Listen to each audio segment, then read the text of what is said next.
Hello, everyone. Welcome to the next episode of Beers on the Balcony podcast, an in-depth insight into our clients' journeys, past, present, and future. I'm your host, Andrew Collier, and we have a very special guest today, a guy that I've collaborated with actually in the past, Vakul Talwar, who's the product director of Afterpay. Vakul, thanks for joining us on the pod. Thanks, Andrew. Thanks for having me. Really appreciate it. Pleasure's all mine. Firstly, I will start today because Vakul, you are having a little bit of time off here, aren't you? You're drinking just a good old-fashioned H2O today, aren't you? H2O today, man. Yes. Yeah, good stuff, man. Is there are you doing a bit of a detox at the moment? Yeah, man. I just I think last year I really left it. And after that, it felt so good. I was like, why will I go back into it? Maybe one day I will, but right now I'm not really drinking. So how long have you had off? 3-4 months. Nice. Have you noticed much of a difference? Yeah. My God. Yeah. I have noticed. Seriously, I'm going running these days, getting a bit fitter, feeling much better. Yeah, nice. Because I remember, right, when COVID hit, the first time everybody was like, oh my God, got to get food and some alcohol and stuff. I remember buying a case of beer, but after that, I think it was good to give it a bit of a rest.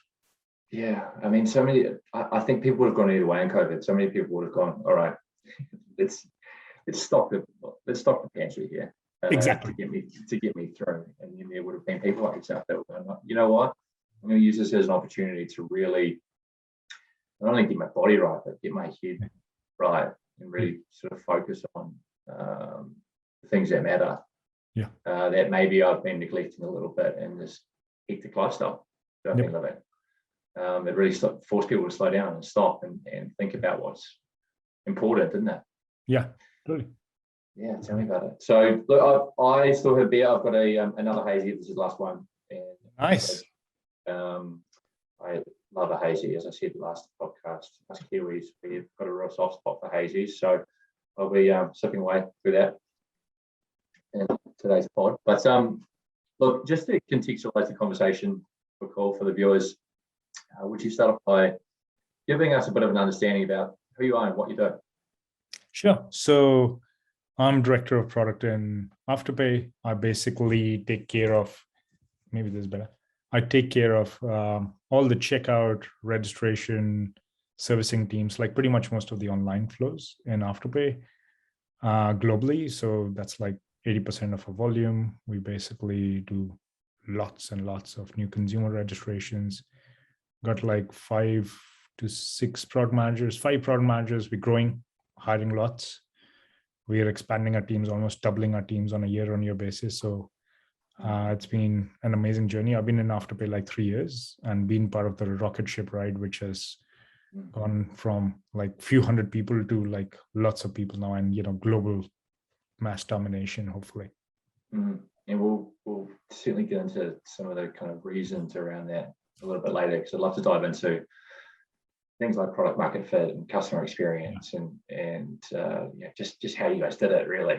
And I'm sure there'd be a huge amount of people interested in that as well. So, but look, let's start off by taking it back to the beginning, if we can. What did you study in university, and did you always have an interest in fintech and financial services? I basically did maths and computers, right? Yep. I started in ANU and basically did mathematics and computer science there, and did a degree in Bachelor of Science in computational science, right? It was a very heavy numerical kind of exercise, so I always loved numbers. And that time, I think in our age, when I finished graduation, uni was in 2003, there wasn't even a concept of fintech. I think fintech has become a concept now, but that time there wasn't even anything about fintechs, right? There was banks and there were non-banks, institutions, something. But was always interested in it. I always love numbers. I always love technology and the impact it can have, and be a true accelerator for many things. So always had that interest all my life. And when did you start? Because product, when you talk about fintech being a relatively new term, but product itself hasn't been around forever either. So when did you start actually moving into that particular space? ways to get to where you are now. When was your first taste of it? I think I moved to product around 2012, I think, or 2011. Mm-hmm. I think it was somewhere around those years, right? Mm-hmm. I started moving into it.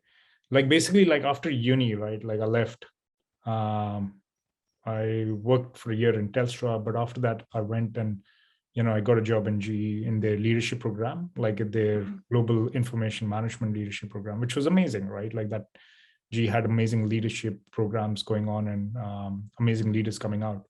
So in 2006, I joined GE and for 2 years moved around to different businesses, to different locations, and working with some amazing leaders, right? Like I was really lucky to work with some global leaders and get access to lots of leaders. Like we used to have the global CEOs, CIOs coming in, talking to us about the business, which was just great insight. And then, like I moved around a lot, came back to Melbourne. And when I came back to Melbourne, did a few program and tech roles. And after that, I basically moved into product, right? I always enjoyed product. I love like every role I've been in, like I love talking to consumers, right? Love coming up and seeing interesting problems and seeing how we can solve it. So that was basically the interest that took me into the world of product. Always enjoyed it. Nice.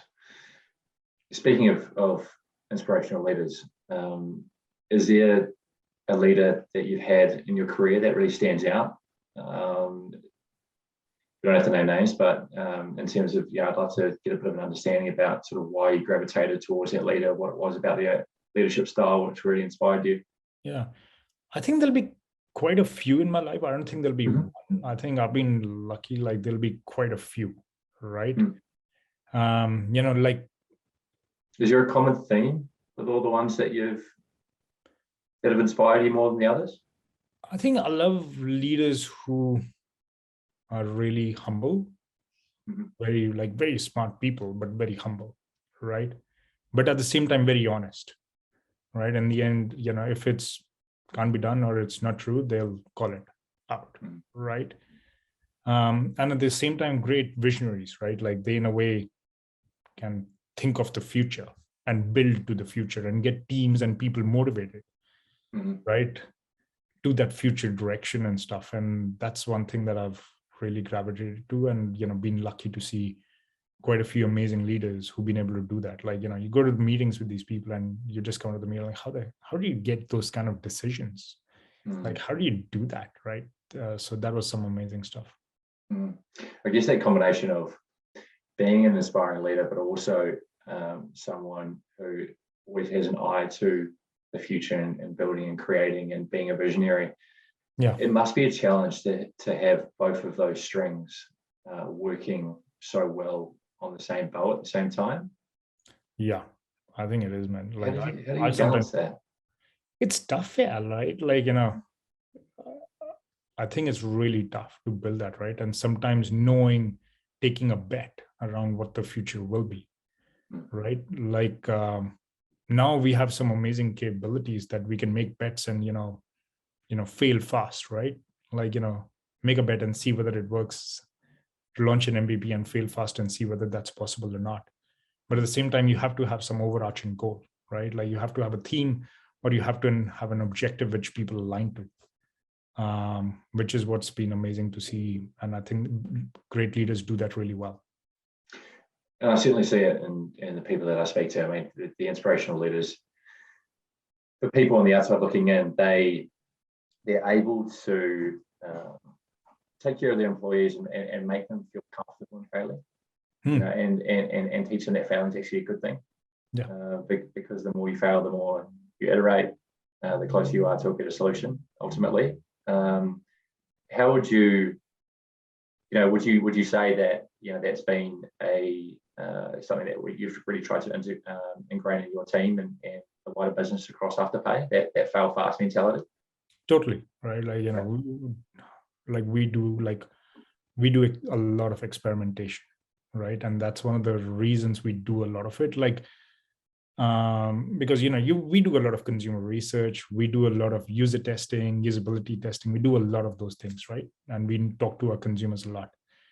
But at the same time, like, I've learned through just not in Afterpay, but even in my previous lives in PayPal, right? Like, we've done a lot of user research and we thought this was the best thing since sliced bread. We launched it and we're like, oh, actually the older version that we were trying to replace performed much better. So maybe the new version is not that good. And we spent a lot of money and time on it.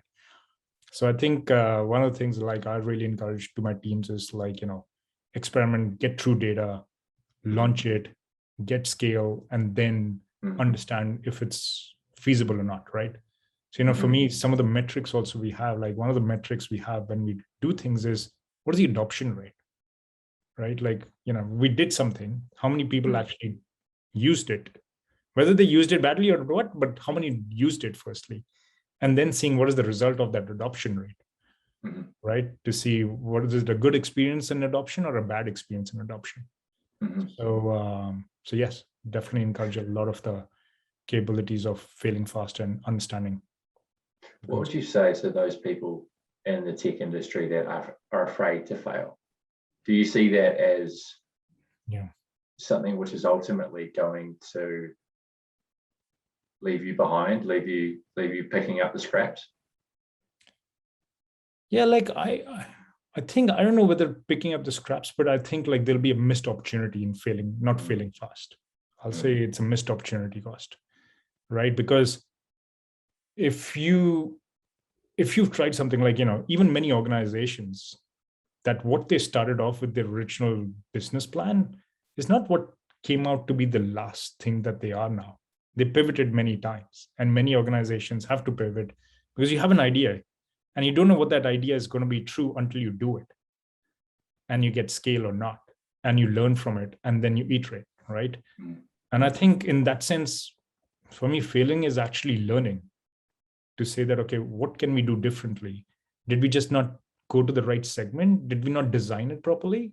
Or was it too MVP, like it was set up for failure, right? So I think that's how you basically learn, and then you think and iterate and improve. You've always been in fin services, and obviously more recently fintech, other than obviously the short time that you had at Telstra. What is it about this particular industry that excites you? You said that you enjoyed numbers and you're good at math at school. Does that have at university? Does that have something to do with the numbers piece? Yeah, I love numbers. Like it's really exciting. At the same time, like I think I just love the dynamic pace and the speed and how fast it keeps on changing. Like there's never a dull moment, right? There's always new problems to be solved in different manners. So it's a very fast-paced environment and very exciting environment. And I really enjoy that pace and speed of those environments that really attract me to it. Not to say like, in the future, I might not go to some different things which are fast-paced, but yeah, till now, luckily, like I've been in very challenging and very amazing companies with great leaders. And we touched on this when we did the webinar together last year, but the buy now, pay later sector of the market, I mean, it just went berserk, bananas during COVID, and the combination of people being kind of stuck at home and having to do all their shopping online and just the flexibility of the buy now, pay later solution in general. There were two reasons why Afterpay and so many others went through the roof. Do you feel, and at that time, I remember you discussing things like, how to deal with the crisis. You delved into things like accurate market fit, staying close to the customer, reacting quickly to market conditions, and building really close relationships with internal stakeholders around you, so you feel like you can all get through together. Do you still see those same things applying in the current market and in the future market? Yeah, like I think those same themes exist, right? Like I feel like I think last year when we were discussing it was like, how do you react to crisis, right? And I think like from my experience, nobody can predict crisis, right? I remember, last year in Jan or Feb, sitting down and, not thinking COVID will hit us or something. I remember you were like, on a beach somewhere, weren't you? yeah, exactly. You were worried about how much you were sweating. That was the biggest worry you had. Yeah, you know what I mean, right? Like I remember a friend of mine from UK had come over from Afterpay over to Melbourne. Yeah. And, the day we closed our offices because there was one person who had COVID in the building and he was over from UK. And like on Saturday, I basically told him, I'm like, dude, you should go back tomorrow because we don't know how this is going to last. And his reaction was like, oh, really, dude? Do you think so? Like, I think I should stay because I'm in the right time zone and, I can stay another couple of weeks and I can talk to people, even if it's over Zoom. At least I'm in the same time zone. And luckily, thank God, we got him to leave because all flights canceled. We stopped all international flights in like a week, right? So if he wouldn't have left, he would have still been in a hotel room in Melbourne, away from his family in UK. Yeah, scary, isn't it? Like, so nobody can predict it, right? And I think, so if you can't predict it, what do you do? Well, you got to be able to react quickly if things change. And to be able to react quickly, you got to be on the pulse to what to react to. And so you got to be close to the consumer, like your end customer. So, yeah. What would you say has been the main catalyst for the explosive growth for Afterpay since the inception in 2014? Is it a combination of the things that we just discussed, or would you say there's one thing that stands out?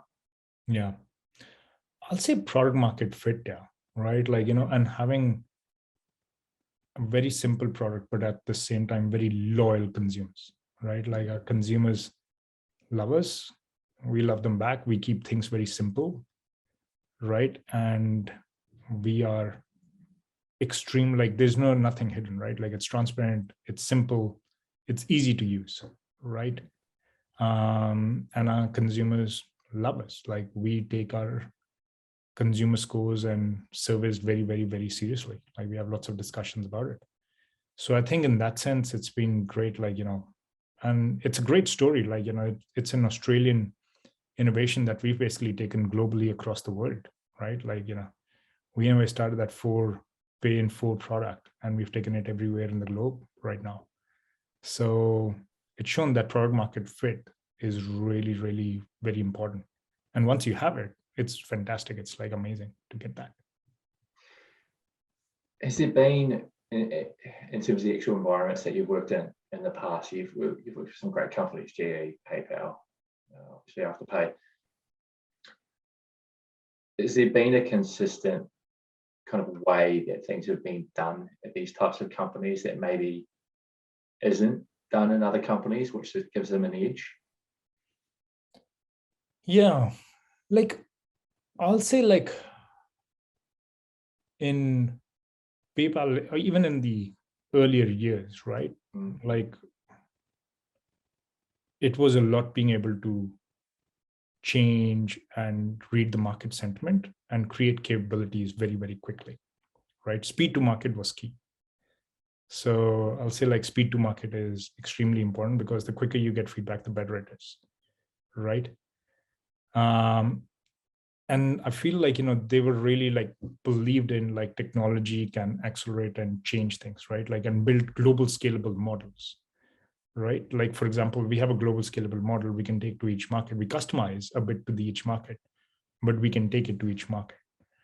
So yeah, like in terms of questions, if there are things that what teams are maybe not doing, which maybe G, PayPal, and Afterpay is doing, I don't know, man. Like I'll say like maybe it's more, I think product market fit and solving a consumer problem is the key. And then being able to iterate very quickly. You've been somewhat of an experience specialist. I mean, I'm pretty sure one of your titles recently at Afterpay was head of experience for the business.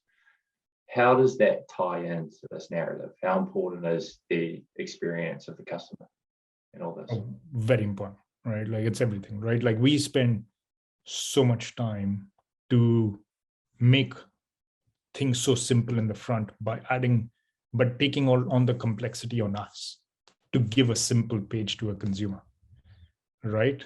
Like when our checkout pages basically render, Like there's so much stuff that goes behind it just to give that one page. And I think keeping things very simple and always asking the questions. I think sometimes companies think like asking more information is actually better. Sure, in certain circumstances might be, but for us, it's like, what is the minimal information that you require to be able to do this job, right? And you got to be very, very, very, very, very hardcore and disciplined about that, right? With all the internal stakeholders itself, right? And consumer experience, like the better consumer experience you have, and just not experience, like I think the key for us has also been, it's just not experience in making a purchase, it's what you do after, which creates the repeat consumer, right? Like how do you do your servicing? Like that's where we focused a lot on sending consumers lots of notifications around payments, which are coming up, right? So those are the kind of things, like also consumers feel like, yeah, you're on my side, you're helping me and ensuring that I'm, being responsible rather than not. And consumers value that. Interesting. Where do you see the fintech? Well, actually, let's be more specific. Where do you see the BNPL, buy now pay later industry going? Are there rumblings of more change in this industry? I mean, the competitive landscape is a lot stronger than it used to be, right? But are you seeing competitors doing things that you're like, oh, hold on, there's something here, we need to get onto this? Where do you see this all going in the next 10 years? Yeah, like I'll say, like I think consumers, like buy now pay later companies, will have to get much closer to the consumers. They'll have to be more than just a buy now pay later. They'll have to give more products and services to consumers and enabling, basically the ecosystem, right? Like between the consumers and the retailers, and helping out retailers and connecting them with personalized consumers, right? Like I think that's where the market we've already started seeing where the market is evolving to, where you're creating literally like a bit of an ecosystem where you're personalizing the experiences for consumers with their specific retailers that they want to shop around with. Will there be more competition? Yeah, I think there will be a lot more competition coming in, but competition is great, right? Like, it creates new ideas, new ways of working, new segments. And, you see what innovation that is going on from the competition side of it, where everyone's trying to be a bit different or be a bit similar, right? So yeah, it'll be an interesting space to see and watch. How would you, I mean, I'm just thinking about a tiny little player in the industry, looking at a behemoth now like Afterpay and going, do I really want to get into this and compete against that? I mean, how do you as a new player in this market and in general, how do you look at that and go, I'm prepared to give this a crack, even though this is David versus Goliath stuff? Yeah, I don't know. Like, I think in the end, yeah, I'll be honest with you, man, I don't know, right? Like, I think there is a lot of competition coming in. It'll be interesting to see. Like, I feel like buy now, pay later in many other countries is still in its early stages in many regions in the planet. Like, for example, there'll be many regions in the planet like where buy now, pay later will be in its early stages, right? But yeah, like some markets are reaching saturation. There are lots of players, right? You can see some retailer sites. Yeah. Where are your biggest growth markets at the moment? Yeah, US, Europe. Still US? Yeah, US, definitely. Huge. Yeah. US, Europe, even Australia. Like we're seeing huge growth in Australia, right? Like we're seeing amazing, like we have an amazing loyal base in Australia and we keep on seeing more opportunities, right? So, but definitely like, US, we're doing really well, like amazing, and UK and Western Europe. What's the competitive landscape in Australia, US, and Canada? Yeah. And Europe actually. What's the one that Commonwealth Bank has recently? Klarna. Yeah. Now that's an overseas company, isn't it, that they've collaborated with? Is that right? Yeah. Yeah. Are they doing some good stuff? Totally. Like Klarna is amazing. They're doing some amazing things. Like they're an amazing company that's doing some amazing innovations. I think in the US, they're also really strong. So yeah, it'll be wait and see how it plays out in the next couple of years. I'm always interested to ask this question even with my kind of clients that I'm speaking to on a day-to-day basis about recruitment. But what's the stuff that makes you tick outside of work? Do you have hobbies? Do you have things that are your go-tos as your energy sources, I suppose? Man, my 4-year-old daughter, man. So yeah, she's the one she keeps me turbocharged, right? Yeah. Make sure there's no dull moment. So definitely her. Like I'm seeing her getting more and more cheeky. It's just fun, right? It's like you could, she started to wrap me around her finger. Like, she knows how to get away with daddy. So, she knows that. So she's a big source. And then outside of work, right? Like, I do some mini projects and stuff in the house or. What have you got going on at the moment? Well, nothing right now, but I did, like, the last time when the lockdown hit, I decided to make some bookshelves in the house, right? Went to Bunnings, bought some wood and stuff, started making some bookshelves. I'm not a big DIY person, but it was a lot of work, but it was a lot of fun. It was a lot of fun. It was a lot of fun. Yeah, awesome. So yeah, like it's my daughter and just some sports. Like I'm getting a bit back into golf. I love golf. So, oh man, I could talk about golf for hours. How long you got? Yeah. I just bought a house on a golf course. Did you? Yeah, the Sunshine Coast. And it is incredible. Don't tell the owners, but I go and play three holes of twilight golf for free every night while I'm walking the dog. Man, I hate you. I'm so jealous. I am so jealous. I wish awesome. I was on a golf course. I'll keep on looking at the places in Mornington one day. Right? But so many golf courses down there. Get ready when I come to Queensland. I know where Absolutely. I'm. You'll regret telling me that. Just be knocking on my door at 5 o'clock in the morning. Oh, man, you ready? Hey, Andrew, I'm ready. Twilight golf. There's some beautiful courses down Mornington Way. I played a bunch of the next. What's the one that had the Australian Open? Kingston Heath or Moona Links? Yeah, Moona Links. Yeah, Moona Links is amazing.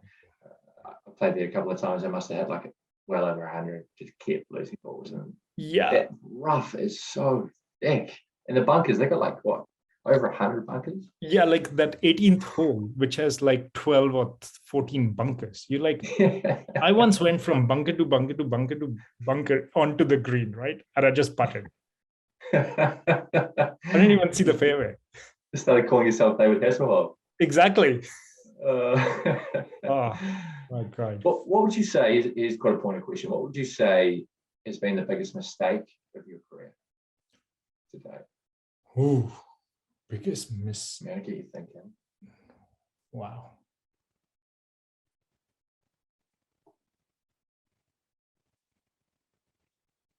I don't know, man. Like, I'll be honest with you. I don't know about a biggest mistake.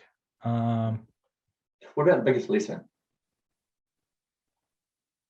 Oh yeah, the biggest lesson. Sure, I've had quite a few lessons. Yeah, I'm sure. Right. Like, I think being humble, listening, like really listening to people, like, having good IQ, but you need EQ, right? When you go to leadership positions and become more of a leader, I think it's EQ, which is as important or more important than IQ, because you'll have teams who'll be great on IQ, but if you don't have EQ, then that is going to be the challenge, right? Like, because you can't lead people. So that's where, like, I've had to myself change as an individual and as a leader and stuff, right? To become more EQ side of it. So yeah. And is that difficult with so many different personalities across a team? It's almost like when you're jumping from one person to the next and you're trying to read them, you're trying to get an understanding of what they're feeling at any given time. It's a challenge, right? How do you adapt your style so quickly from person to person? Yeah, like I'll say one of the things that's just worked me is like, I'll say build teams where you have trust, right? Like I think trust underpins everything within teams, right? Like, because if you trust somebody, like that's where like sometimes I think lots of red tape or bureaucracy sometimes comes in, because how do you trust people to be able to do the right thing all the time, right? And having them accountable also, right? Accountability comes with that trust factor. So like I try to build teams like where you have trust. Like if you trust people, then you can have very open and honest communication because you trust them. And I think if you can trust somebody and have open, honest communication, then it makes it easier to have conversations, whether they're tough or they're not. Right. So yeah, like I think for me, again, going back to some of the learnings, like trust will be build a team where you can trust the people and they can trust you, right? They need to be able to trust you because it can't be a one-way street. So you're going to have their back, for example. What does success look like for you? Well, I think success is like for us, like, I don't know, success can be very numeric. Like, I got to hit the numbers and what we're doing. I think success will be like combination of like, for me personally will be like, having a great time and, personal time with my family, like, with my daughter and having fun with her and seeing her grow, make her grow up into an amazing person. And then at the same time, having members in my team grow to be better than I am, right? To be the next leaders and the future leaders, visionaries that we can, as an amazing tech organization in Australia, build that path for even the product leadership in the company or in the country, right? So it'll be, there'll be hardcore things like, we measure ourselves on numbers and what impact we're having with consumers and stuff. But again, even growing the people is a big factor for success. Do you see, I mean, you've had such a good stint in this particular industry, do you see yourself staying in fintech long term and just seeing how far Afterpay can go, or do you see yourself maybe dabbling in something new in the future? Afterpay has been great, right? Like in Afterpay, we've had a lot of fun, and I've been lucky. Like, but I think I was the third or fourth product manager hired into Afterpay, and now we're like, how many have you got now? 50 or 60 people. Like I've lost count, right? Like we have so many people come into the company all the time. I think I've been lucky, right? Like part of the rocket ship, where launched multiple markets, met with some amazing people in those early stages also, and talked to the people who in a way before me built that platform, right? And learning from them, which was fantastic. Yeah, I can like definitely see myself in Afterpay and stuff, but wouldn't mind even dabbling my hands at other things. I'm always looking at, trying out new things or trying out myself some other things. So let's see how it goes. Speaking of new things, what would you say is the biggest upcoming trend in this space within technology in general? Is there a thing that you can kind of put your finger on and go, yeah, like that, that's going to change the world? I'll say marrying data, like data really well with experience, has still a long way to go for many industries, right? Like, sure, we might do it well in Afterpay or something like that. But, that's where true personalization will come in. Like once you can marry data, and with that comes in all of those things like machine learning, algorithms, AI, that you can predict and build that efficiency to be able to create those experiences, right? But I feel like even in the future and stuff, like, everything will be relied on how do you use your data and how well do you use it, right? To build an amazing experience which blows the consumer's minds up. Yeah, it's a very interesting space. Are you reading anything interesting at the moment? What books do you like to read?